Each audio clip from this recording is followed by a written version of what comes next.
Hello everyone, welcome to this online channel by Unique High School, Barrier Town Campus, Lahore.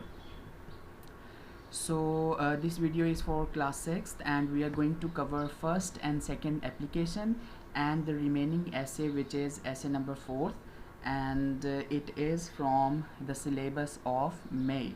So we are going to start application first. So we will cover application for sick leave, which is on page number 56, and on the same page you can find application for fee concession.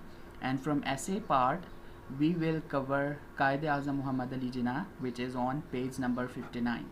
So please open your book on page number 59 first. Quaid-e-Azam was born on 25th December 1876 at Karachi. Quaid-e-Azam 25 दिसंबर 1876 को कराची में पैदा हुए.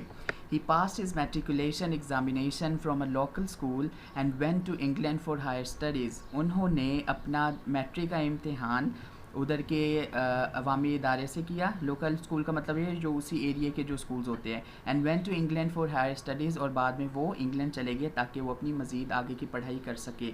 Matriculation जो है वो matric level को कहते हैं, ये इसकी फुल फॉर्म है. हम यूजुअली जो है मैट्रिक वर्ड यूज़ कर रहे होते हैं, तो ये उसकी जो है शॉर्ट एंड फॉर्म होती है मैट्रिकुलेशन की. ही स्टडीड लॉ, उन्होंने लॉ यानी कि कानून को पढ़ा. He practised as a lawyer first in Karachi. पहले उन्होंने वो कह रहे हैं कि अपने वकील के तौर पे जो है वहाँ पे प्रैक्टिस शुरू की कराची में. एंड देन इन बॉम्बे, और फिर वो बम्बई चले गए क्योंकि पहले जो है ये बर सगीर था, पाकिस्तान और इंडिया कंबाइंड थे. तो जो बॉम्बे यानी कि मुंबई उनका शहर है, वहाँ पे चले गए. He was a successful lawyer, वो जो है काफ़ी एक कामयाब वकील थे. But his mental energies led him into public life and politics. लेकिन उनकी कह रहे जी दिमागी जो एक ताकत थी, कुव्वत थी, वो उनको पब्लिक लाइफ का मतलब ये कि लोगों की ज़िंदगी में एंड पॉलिटिक्स और सियासत में ले आई. He wanted the Muslims of Indo Pakistan subcontinent on one platform. वो चाहते थे कि जो मुसलमान हैं इंडिया और पाकिस्तान के यानी कि सब कॉन्टिनेंट बर सगीर के, वो एक जगह जमा हो जाए. प्लेटफॉर्म का मतलब है एक ऐसी प्लेस जहाँ पे ये लोग इकट्ठे हो जाए. He defeated both the British and the Hindus and succeeded in obtaining Pakistan for his people. तो उन्होंने क्या किया, डिफीट किया यानी शिकस्त दी ब्रिटिश को, यानी कि जो वहाँ पे बरतानवी लोग थे, बरतानिया के लोग थे, इंग्लिश पीपल जिन्होंने वहाँ पे कब्ज़ा किया हुआ था और उनकी हुकूमत थी. तो कायद-ए-आज़म मोहम्मद अली जिन्ना ने उनको जो है शिकस्त दी. एंड द हिंदूज़, और हिंदूज़ को भी शिकस्त दी. एंड सक्सीडेड, और कामयाब हुए in obtaining Pakistan for his people, और वो कामयाब हुए लोगों के लिए पाकिस्तान को हासिल करने में. ये मैंने आप लोगों को फर्स्ट क्लास में हिस्ट्री बताई थी कि पाकिस्तान और इंडिया सब कॉन्टिनेंट किस तरह से जो है ब्रिटिश पीपल यहाँ पर आए और किस तरह से इन्होंने यहाँ पे हुकूमत स्टार्ट की. So he is saying the same thing.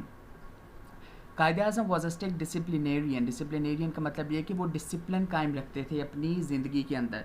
ठीक है, एक नज़्म ज़ब्त होता था उनकी ज़िंदगी के अंदर. The whole face of Indian politics was change by his courage, intelligence and character. तो जो कह रहे जी जो इंडिया की पॉलिटिक्स थी, सियासियात थी, वो सारी कम्प्लीटली चेंज हो गई कायद-ए-आज़म की करेज, उनकी ताकत, इंटेलिजेंस यानी कि उनकी जहानत और उनके किरदार की वजह से. As a leader of Muslim, मुसलमानों के लीडर के तौर पर ही शोड वंडरफुल अंडरस्टैंडिंग. उन्होंने एक अजीम अंडरस्टैंडिंग का मतलब है कि उनको समझना, वो जो है मुसलमानों को काफ़ी अच्छी तरह से समझते थे. ही पोजेस्ड अ मैजिकल क्वालिटी, उनके पास एक जादुई कुव्वत थी. He became the first governor general of Pakistan, वो पाकिस्तान के फर्स्ट गवर्नर जनरल बने. पहले जब पाकिस्तान आज़ाद हुआ तो यहाँ पे सदर और वज़ीर आज़म का ओहदा नहीं था. तो जो सदर था उसके लिए जो वज़ीर आज़म का ओहदा ऑलरेडी था, तो सदर के ओहदे के तौर पर वहाँ पे जो है गवर्नर जनरल होता था. He work day and night to make Pakistan strong, उन्होंने दिन रात मेहनत की ताकि वो पाकिस्तान को ज़्यादा कुव्वत या ताकतवर बना सके. He died on 11 September 1948 and was buried in Karachi. उनकी जो वफ़ात है वो 11 सितंबर 1948 में हुई और वो दफन है कराची में.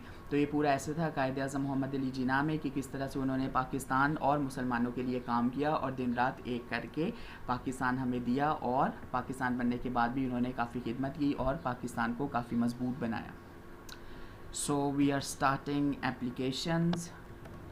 Okay, so first application is application for sick leave, कि आप बीमार हो और उसके लिए आपको लीव चाहिए. पैटर्न मैंने आप लोगों को करवाया था कि पहले the principal, unique high school Lahore, principal के बाद कोमा, स्कूल के बाद कोमा और लाहौर के बाद डॉट. आगे जिसको भी आपने एप्लीकेशन लिखनी है, ठीक है, ma'am, sir, whatever, with due respect यानी कि इज़्ज़त के साथ. I beg to say that I am ill due to bad throat, मैं कह रहा है जी मैं आपसे दरख्वास्त करता हूँ कि मैं बीमार हूँ क्योंकि मेरा जो गला है वो ख़राब है। बैड थ्रोट का मतलब होता है गला ख़राब होना। The doctor has advise me to take rest. Doctor ने मुझे नसीहत की है कि मैं आराम करूँ। देयरफॉर और इसीलिए I can not come to school, मैं इस वजह से स्कूल नहीं आ सकता। Kindly grant me leave for 1 day, इसलिए मुझे एक दिन की रुख्सत दी जाए। I shall be very thankful to you for this favour, मैं आपका काफ़ी शुक्रगुजार होगा इस मामले पर। योर्स ओबीडियंटली कोमा x.y.z और इसी के बिल्कुल अपोजिट आप लिखोगे डेट। तो ये पूरा पैटर्न है, पैटर्न के साथ आपने इसको फॉलो करना है।